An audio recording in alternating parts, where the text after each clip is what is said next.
DGP Rajiv Krishna की press conference. एक वर्ष में सीएम के मार्गदर्शन में पुलिस ने कार्य किया है। पिछले साल हमने 10 प्राथमिकताओं के साथ काम किया। नागरिक केंद्रित प्राथमिकताएं हो, इस पर ध्यान दिया गया। अपराधियों पर जीरो टॉलरेंस की नीति के तहत कठोर कार्रवाई की गई। 7-8 सालों में अपराध में कमी आई। महिला सुरक्षा का जो कार्यक्रम है सीएम की प्राथमिकताओं में से एक है। यूपी पुलिस नोडल एजेंसी के रूप में लीड कर रहा है। प्रदेश में मिशन शक्ति के नाम पर परिवर्तन किए गए। कर्मियों को विशेष प्रशिक्षण दिए गए। दहेज, घरेलू झगड़े, अल्प व्यक्ति के लिए अवेयर किया है। सामाजिक अपराध सामान्यतः पुलिस बहुत ही इम्पैक्ट नहीं डाल सकती है। इन सभी चीजों में विशेष कमी दर्ज की गई है। कार्रवाई करने के बाद फॉलोअप एक्शन लिया जाता है। छेड़छाड़ के मामले में जेल भेजने के बाद भी पीड़िता से संपर्क किया जाता है। 6 माह में मिशन में अपराधों के 9.5% से 33% कमी आई है। थाने चौकी पर जवाबदेही तय की गई। इलेक्ट्रॉनिक के माध्यम से शिकायतें आई। सभी पोर्टल में 28% कम शिकायतें दर्ज हुई हैं। इससे स्थानीय स्तर पर समाधान निराकरण में सुधार हुआ है। साइबर अपराध में कोविड काल के बाद से इलेक्ट्रॉनिक माध्यमिक से वृद्धि हुई है। साइबर अपराध में यूपी पुलिस को ट्रेनिंग दी गई। भारत सरकार गृह मंत्रालय की एजेंसी बनाई गई है। इसमें हमारे 62,000 लोगों को हमारी ट्रेनिंग दी गई। ट्रेनिंग के मामले में यूपी देश में अव्वल है। देश में यूपी अग्रणी प्रदेश बना है। साइबर के बारीक पहलू के बारे में कर्मियों को ट्रेनिंग कराएगी। अभी हाल ही में इसी माध्यम फेस एके जनरेशन तकनीकी से पकड़ा गया पुलिस कल्याण बड़े पुलिस परिवार है। इसमें बहुत काम किए गए हैं। बैंक ऑफ बड़ौदा के माध्यम से 137 करोड़ एक्सीडेंट में शहीद हुए कर्मियों को दिए गए। पुलिस कर्मियों को बीमा कवर उपलब्ध कराया गया। 200 की क्षमता वाले छात्रावास भी प्रस्तावित है। 51,000 लोगों को मुफ्त मेडिकल सुविधा दी गई है। सेम एक्सीडेंट के मामले में संवेदनशील एक्सीडेंट के आंकड़े लेना शुरू किया गया। तब से एक्सीडेंट की कमी आई है। सड़कें अच्छी हुई है, इससे एक्सीडेंट बढ़े हैं। एक्सीडेंट बहुल क्षेत्रों पर विशेष काम किए जा रहे हैं। डीएम की अध्यक्षता में जिले में कमेटी होती है, इससे काफी कमी आई है। सभी 1600 थाना क्षेत्रों में इन्हें तैनात किया जाएगा। पुलिस मंथन के नाम से सेमिनार हुआ था। सीएम ने हमारे प्रोग्राम को सुना, अपना मार्गदर्शन भी दिया। इस वर्ष विशेष तौर पर 2 चीजों को आगे बढ़ाया जा रहा है। 3 वर्ष पहले आईपीसी सीआरपीसी को चेंज करके बीएनएस लागू किया गया। इसका मुख्य उद्देश्य नागरिकों को त्वरित न्याय दिलाना, सुगम न्याय दिलाना। प्रभावी ढंग से लागू कराने के लिए ट्रेनिंग दिलाई जा रही है। 60 से 90 दिनों में चार्ज शीट को भेजा जा रहा, साक्ष्य को एकत्रित करना, एफएसएल में भेजा जांच को आगे बढ़ाना, ई साक्ष्य को जोड़ना हम लोग काम कर रहे हैं। क्वालिटी और कैसे बेहतर हो, इस पर हमारा विशेष ध्यान है।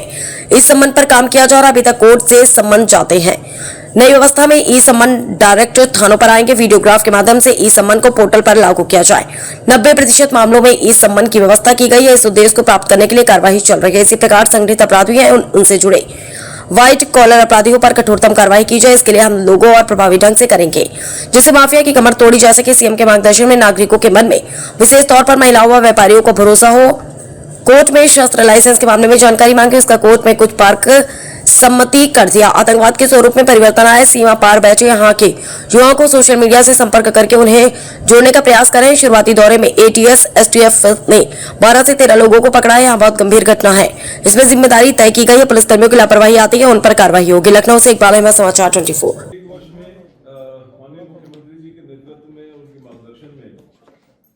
प्राथमिकताओं के अनुरूप उत्तर प्रदेश पुलिस ने कार्य किया है। पुलिस ने आपको ध्यान होगा पिछले साल जब कार्यभार ग्रहण किया था तब 10 प्राथमिकताओं के बारे में जिक्र किया था। इन प्राथमिकताओं ने पूरे वर्ष में कार्यों को एक स्पष्ट दिशा दी है और पुलिसिंग को अधिक प्रभावी, जवाबदेह और तकनीकी रूप से सक्षम बनाया है। ये सभी प्राथमिकताएं नागरिक केंद्रित प्राथमिकताएं हों, इस पर विशेष ध्यान रखा गया है।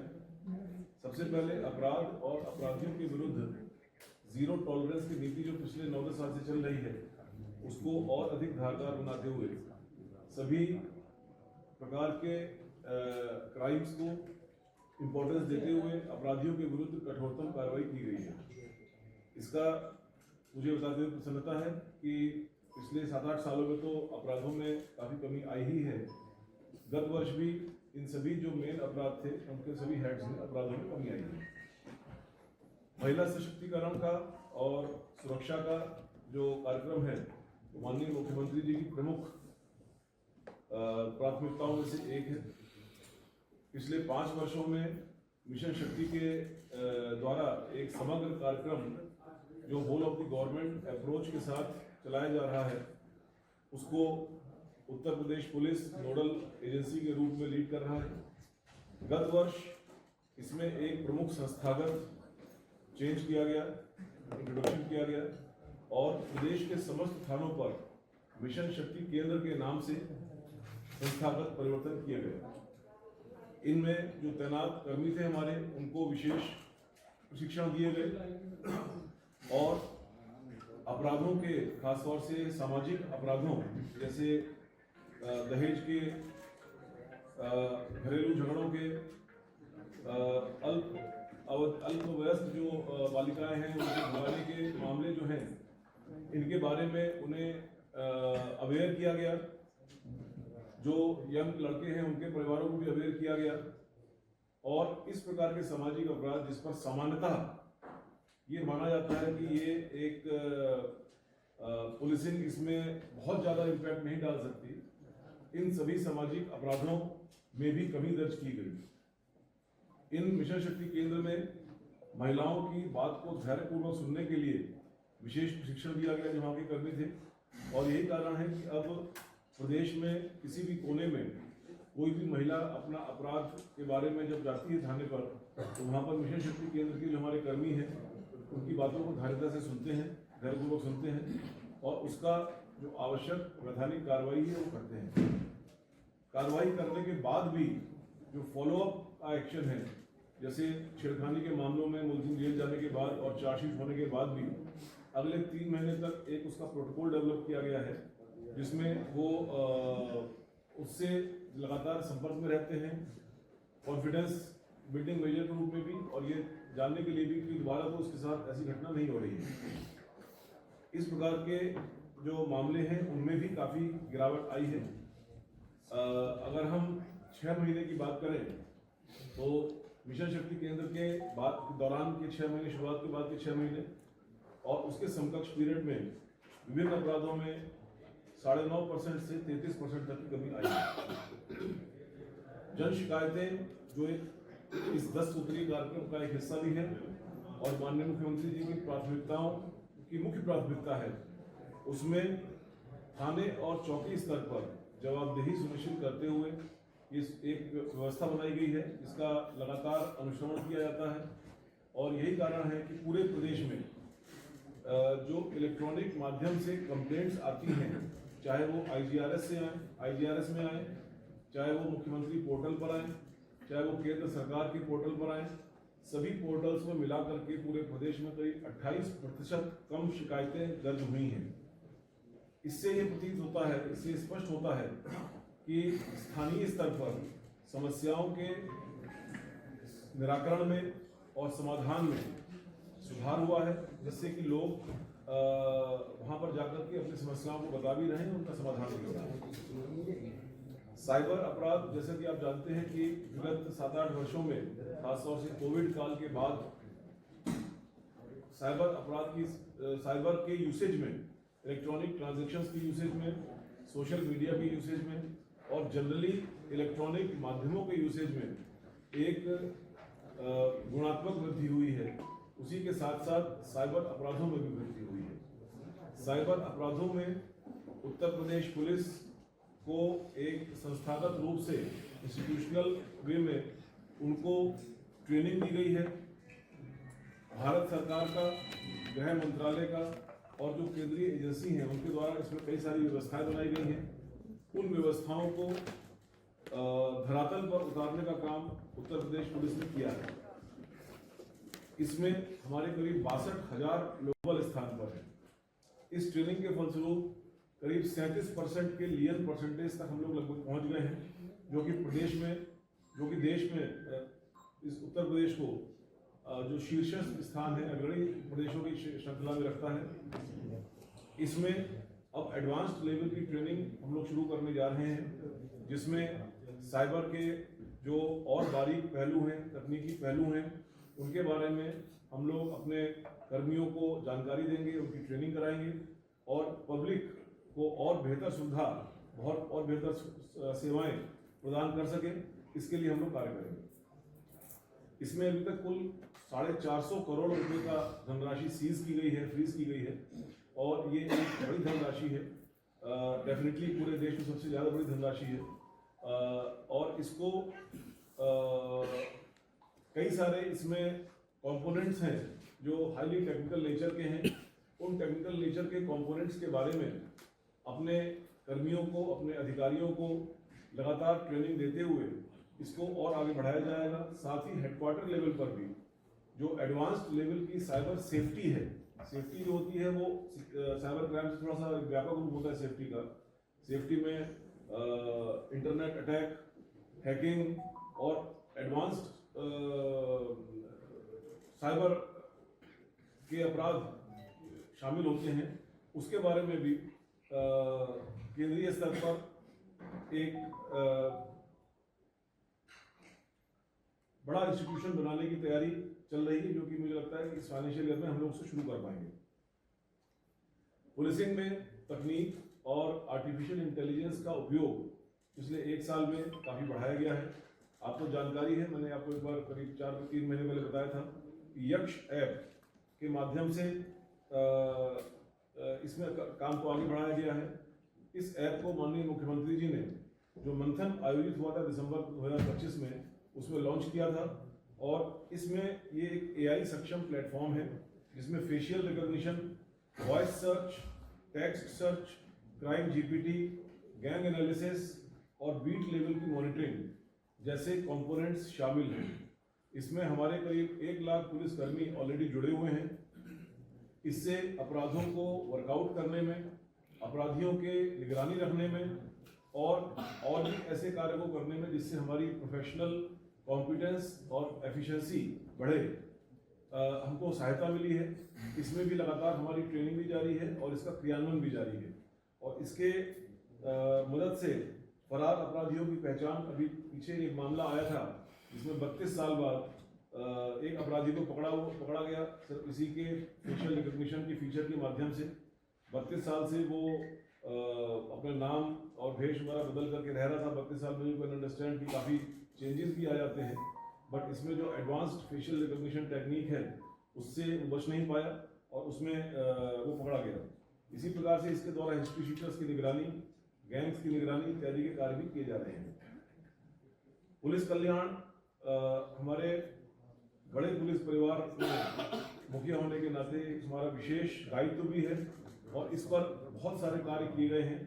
इसमें बैंक ऑफ बड़ौदा जो पुलिस सैलरी पैकेज है PSP, उसके माध्यम से 76 दिवंगत पुलिस कर्मियों को जो हमारे एक्सीडेंट्स में जिनकी डेथ हुई है, उनके आश्रितों को कुल 137 करोड़ रुपए, मतलब roughly करीब 1.5 करोड़ रुपए प्लस पुलिसकर्मी अभी लगभग बढ़कर के 2.25 करोड़ रुपए नए वाले पैकेज में जो भी नेगोशिएट हमने किया है उनसे करीब 2.25 करोड़ रुपए पहुंच गया है, उनको दिया गया है। इसके अलावा इसमें पहली बार फैमिली पेंशनर्स तक इसको बढ़ाया गया है। सेवारत पुलिसकर्मियों के लिए 2.25 करोड़ तक, पेंशनर्स के लिए 85 लाख तक और फैमिली पेंशनर्स के लिए 37.5 लाख तक के बीमा कवर इसमें उपलब्ध कराया गया है। इसी प्रकार से पुलिसकर्मियों के मेधावी बच्चों के लिए लखनऊ में, गौतम बुद्ध नगर में और गाजियाबाद में और प्रयागराज में 200 की क्षमता वाले छात्रावास भी प्रस्तावित हैं। प्रत्येक जनपद PSC वाहिनी और इकाइयों में नोडल ऑफिसर्स के साथ डेडिकेटेड पुलिस वेलफेयर सेंटर बनाए गए हैं जिसमें वेलफेयर का काम किया जाता है। अभी तक हमारे 1900 विद्यार्थियों को जो हमारे पुलिस परिवार के हैं उनको कैरियर काउंसलिंग दी गई है। वामा सारथी जो है वो पुलिस परिवार के जो कार्य हैं, जो उनके वेलफेयर एक्टिविटीज उनको आगे बढ़ाने का कार्य करता है। इसमें अभी तक 1436 महिलाओं को और युवाओं को इसकी ट्रेनिंग दी गई है और करीब 51,000 लोगों को वेलनेस कैंप्स में मुफ्त मेडिकल की सुविधाएं दी गई हैं। ये लगातार ये गतिविधि भी आगे चल रही है। यातायात प्रबंधन में जीरो फैटेलिटी डिस्ट्रिक्ट करीब 6 महीने पहले शुरू किया गया था। माननीय मुख्यमंत्री जी का यातायात के बारे में और खासतौर से एक्सीडेंट्स के बारे में बहुत ही संवेदनशील नज़रिया है। वो अक्सर इस मीटिंग में इस चीज़ को हाईलाइट करते हैं कि एक्सीडेंट के मामले में जो डेथ्स होती हैं उनको प्रिवेंट भी किया जा सकता है। तो ऐसे नागरिकों की डेथ होती है जिनका किसी भी अपराध से कोई सरोकार नहीं है। अधिकतर ये डेथ्स या तो गाड़ियों के प्रॉपर फिटनेस न होने के कारण, यातायात के संचालन में दिक्कतें होने के कारण, यातायात के नियमों का पालन न होने के कारण या इंजीनियरिंग इश्यूज जो सड़कों के होते हैं उनके कारण होते हैं। इसके लिए जीरो फैटेलिटी डिस्ट्रिक्ट के तहत करीब 573 क्रैश कंट्रोल टीम्स का गठन करके एक संस्थागत व्यवस्था बनाई गई है। और जब से ये आंकड़े ट्रैफिक के एक्सीडेंट संबंधी शुरू हुए हैं लेना, तब से पहली बार इस क्वार्टर में एक्सीडेंट्स की संख्या में कमी आई है, फैटेलिटीज की संख्या में कमी आई है। वरना क्योंकि आप जानते हैं कि गाड़ियों की संख्या लगातार बढ़ रही है, सड़कें लगातार संकुचित हो रही हैं, सड़कों की क्वालिटी इंप्रूव हो रही है, जिससे कि स्पीड लोगों की बढ़ रही है। तो इस कारण से लगातार एक्सीडेंट्स एक अपवर्ड ट्रेंड में थे। बट इस संस्थागत इंटरवेंशन से, जिसमें कुछ लोगों को जिम्मेदारी दी गई है, उन लोगों को ट्रेन किया गया है, जो भी इम्प्रूवमेंट्स माइक्रो लेवल पर हर एक स्ट्रेच में होने हैं, उन स्ट्रेचेस में उनके द्वारा इम्प्रूवमेंट सजेस्ट किए जा रहे हैं। जिन इम्प्रूवमेंट्स को वो स्वयं कर सकते हैं, उन इम्प्रूवमेंट्स को वो स्वयं कर रहे हैं। और जो इम्प्रूवमेंट्स डीएम की अध्यक्षता में एक हर एक जिले में कमेटी होती है, उनको वो रिकमेंड करते हैं, जिसका फॉलोअप किया जाता है। इसके चलते करीब 11.5% मृत्यु में कमी आई है और 7.5% दुर्घटनाओं में कमी आई है। इस चीज को हम लोग आगे बढ़ाएंगे। अभी 573 क्रैश कंट्रोल टीम्स हैं, सभी 1600 थानों में, या जहां पर आवश्यकता हो वहां पर इनको खड़ा किया जाएगा, इनको ट्रेन किया जाएगा, इनको इक्विपमेंट्स दिए जाएंगे। और हमारा प्रयास ये रहेगा कि एक्सीडेंट्स की संख्या में और भी अधिक कमी की जाए, जिससे कि इस अनावश्यक रूप से होने वाली जनहानि को रोका जा सके। आपको ध्यान होगा कि इस साल गत वर्ष 2 दिवसीय सेमिनार पुलिस मंथन के नाम से हुआ था। ये एक अभिनव प्रयोग था। माननीय मुख्यमंत्री जी ने इसमें पूरे 2-1.5 दिन हमारे साथ बैठ करके सारे प्रेजेंटेशंस को गंभीरता से सुना और उस पर अपने विचार भी व्यक्त किए और कई सारे प्रपोजल्स को उसमें सैंक्शन किया। उन मंथन के जो भी फाइंडिंग्स थी, उस फाइंडिंग्स को लगातार हम लोग क्रियान्वित कर रहे हैं और भविष्य में होने वाले पुलिस मंथन 2 में उन फाइंडिंग्स को भी पुटअप किया जाएगा और उसके आगे की रणनीति को तय किया जाएगा। इस वर्ष विशेष तौर पर 2 चीजों को आगे बढ़ाया जा रहा है। इन सब के साथ साथ इन सभी चीजों को तो आगे बढ़ाया ही जा रहा है, इसमें इसको और विस्तार किया जा रहा है, इनको और धार दी जा रही है, इसके रिजल्ट्स को और परिष्कृत किया जा रहा है। और 2 चीजों को विशेष तौर पर शुरू किया है। जैसे कि आपको मालूम है कि करीब 3 वर्ष पहले जो आईपीसी, सीआरपीसी और एविडेंस एक्ट था, उनको चेंज करके भारतीय न्याय संहिता, भारतीय नागरिक सुरक्षा संहिता और भारतीय साक्ष्य अधिनियम, इनको लागू किया गया है। इसमें कई सारे चेंजेस हैं, बट जो भी चेंजेस हैं उनके मुख्यतः 3 उद्देश्य हैं।